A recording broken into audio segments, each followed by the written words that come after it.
Hola a todos. Qué maravilla arrancar con este nuevo análisis visual. Hoy nos vamos a embarcar en un viaje absolutamente fascinante. Literalmente, vamos a ir desde las reflexiones más antiguas sobre el alma humana, a nivel puramente macroscópico, hasta sumergirnos en las profundidades moleculares de nuestro comportamiento, ahí, en el mundo microscópico de la neuroquímica. Es una historia llena de misterios, ciencia y, sobre todo, una evolución espectacular. Nuestra hoja de ruta para hoy es súper clara y va directa al grano. Veremos los antecedentes históricos, repasaremos la anatomía y sus métodos de estudio, nos adentraremos en la neurona, descubriremos a las células neurogliales y, para rematar, analizaremos los neurotransmisores. ¡Vamos al lío! Empezamos con la sección 1. Antecedentes históricos, o dicho de otra manera, la eterna búsqueda de dónde narices se esconden el alma y la mente. Y es que, desde que tenemos uso de razón, siempre ha existido esa necesidad casi obsesiva por entender de dónde salen exactamente nuestros pensamientos y nuestras emociones. La evolución de cómo hemos ido resolviendo este puzzle es increíble. Pensemos que ya en la prehistoria se perforaban cráneos, las famosas trepanaciones, que muchas veces se hacían para aliviar supuestos males espirituales o médicos. Dando un salto gigante al 1600 a.C., nos topamos con el papiro de Edwin Smith en Egipto. Se considera el primer estudio científico del cerebro, con casos clínicos descritos con una precisión asombrosa. Luego, en el siglo V a.C., llega Hipócrates y cambia por completo las reglas del juego al situar la mente dentro del cerebro. Una idea brillante que no terminaría de confirmarse del todo hasta el siglo XIX, cuando pioneros como Broca y Wernicke lograron localizar funciones superespecíficas, como el lenguaje, en áreas concretísimas de la corteza cerebral. Pero claro, el camino no fue fácil. El gran debate de la antigüedad estuvo dividido en dos posturas monumentales que chocaban frontalmente. Por un lado teníamos el cardiocentrismo. Figuras del peso de Aristóteles defendían a capa y espada que el corazón era el auténtico centro del alma y el intelecto, relegando al cerebro a ser un mero refrigerador de la sangre. Sin embargo, en la otra esquina del cuadrilátero estaba el encefalocentrismo, apoyado por Hipócrates y Alquemeón, quienes decían que no, que el cerebro era la verdadera sala de máquinas de nuestros pensamientos. Históricamente, la visión del corazón dominó durante muchísimo tiempo. Tanto es así que hoy en día seguimos usando expresiones como aprender de memoria, que en inglés se dice learn by heart, que literalmente se traduce como aprender con el corazón. Y ese intenso debate histórico nos lleva a otro choque científico monumental, ya en pleno siglo XIX, que fue lo que realmente dio a luz a la neurociencia moderna.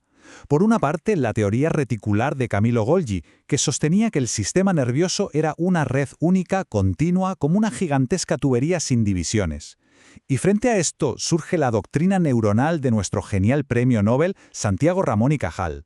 La ironía y la brillantez del asunto es que, utilizando una técnica de tinción que había inventado el mismísimo Golgi, Cajal logró demostrar que el cerebro está compuesto por células individuales e independientes que se comunican entre sí, pero que no están fusionadas. Fue una revelación fundacional, un antes y un después absoluto. Pasamos a la sección 2, anatomía y métodos de estudio. Vamos a ver cómo se mapea todo este sistema a nivel macroscópico. Claro, una vez que se descubrió la estructura celular básica, la ciencia moderna necesitaba con urgencia formas de navegar por este órgano tan complejo.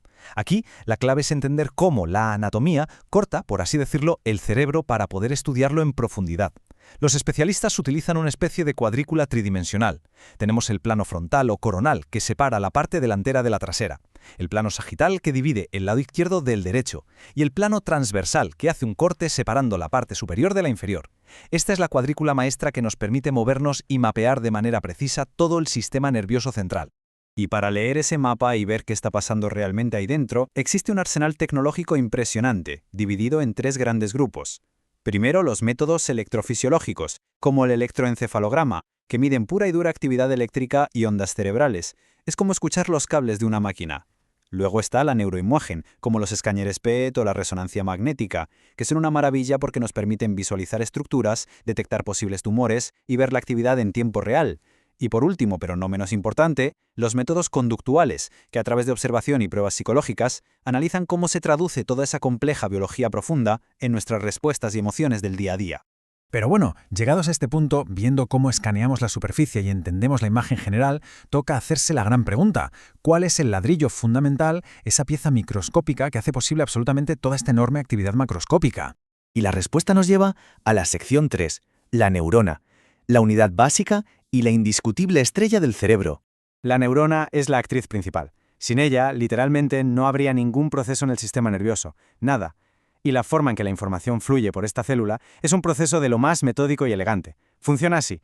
Primero, las dendritas, que tienen un aspecto parecido a las ramas de un árbol, reciben las señales entrantes. Segundo, toda esa información viaja al soma, que es el cuerpo celular donde se procesa e integra el mensaje.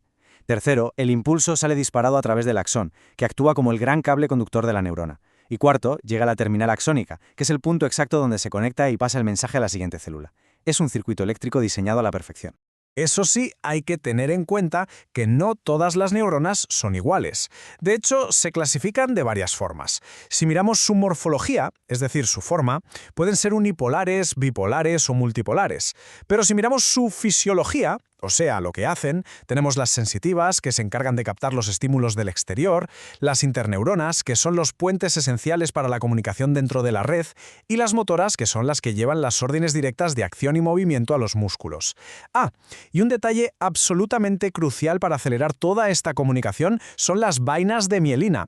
Son unas cubiertas de grasa que envuelven el axón, haciendo que la información viaje a una velocidad de vértigo gracias a unos pequeños saltos eléctricos que ocurren en unas zonas llamadas nódulos de Rambier. Básicamente, es como ponerle fibra óptica de altísima velocidad a nuestro cerebro. Pasamos a la sección 4, células neurogliales. Podríamos llamarlas las auténticas heroínas olvidadas del cerebro. Porque la realidad es que las neuronas son unas divas y no pueden trabajar solas. Necesitan un equipo de soporte técnico, de nutrición y de mantenimiento brutal para no colapsar. Y ojo a este dato, ¡50! Se calcula que la cantidad de estas células gliales puede superar al de las neuronas hasta en 50 veces dentro del sistema nervioso. 50-1. Es un ejército masivo, silencioso, que trabaja a destajo en la sombra para que todo siga funcionando. Para que sea súper fácil recordarlas, vamos a asignarles roles concretos, como si fueran una plantilla de trabajadores. Por un lado tenemos a los astrocitos, que, como su nombre indica, tienen forma de estrella. Son los cuidadores, se dedican a nutrir y dar un soporte estructural firme a las neuronas. Luego está la microglía, que vendría a ser el equipo de limpieza. Hacen un proceso llamado fagocitosis, que básicamente consiste en comerse las células muertas o dañadas para mantener el sistema libre de infecciones y en perfecto estado de revista. Y finalmente, los oligodendrocitos y las células de Schwann en el sistema periférico, que son los aislantes. Ellos son los que fabrican esa mielina tan importante de la que hablábamos antes, asegurando que el impulso eléctrico no pierda ni un milisegundo de velocidad. Y así llegamos a la joya de la corona. La sección 5, los neurotransmisores, los famosos mensajeros químicos. Hemos bajado hasta el nivel puramente químico, el lugar donde sustancias minúsculas terminan dictando gran parte del comportamiento humano. Y aquí hay una anécdota histórica de película. En el año 1921, el investigador Otto Lowy tuvo un sueño revelador. Fue tan intenso que, esa misma madrugada, se levantó de la cama, fue directo al laboratorio y realizó un experimento. Gracias a ese arrebato de inspiración, logró probar de forma contundente que las neuronas se comunican también a través de sustancias químicas, y no solo por chispazos eléctricos. Acababa de destapar el apasionante mundo de los neurotransmisores. Para entender cómo funcionan sin complicarnos la vida, podemos agrupar a estos mensajeros en 3 equipos. El primero son los excitatorios, que son literalmente los aceleradores. Le pisan a fondo para aumentar la actividad neuronal. El segundo equipo son los inhibitorios, que funcionan como los frenos del coche, calmando el sistema y disminuyendo la actividad para que no se descontrole. Y el tercero son los neuromoduladores, que actúan como unos reguladores súper finos y precisos. Se encargan de afinar la actividad general y asegurar que toda la orquesta neuronal suene en perfecta armonía. Vamos a ponerle nombre y apellidos a algunos de los más importantes. La dopamina es un neuromodulador famosísimo, muy vinculado al control motor, a nuestro sistema de recompensa y a la sensación de placer. Cuando este sistema falla, las patologías asociadas van desde la rigidez que vemos en el Parkinson hasta trastornos severos como la esquizofrenia. Luego tenemos el GABA, que es nuestro freno inhibitorio por excelencia. Reduce la excitabilidad y trae la calma al cerebro. Si hay un déficit de GABA, el sistema se acelera demasiado, lo que se asocia fuertemente con crisis de epilepsia o problemas graves de ansiedad.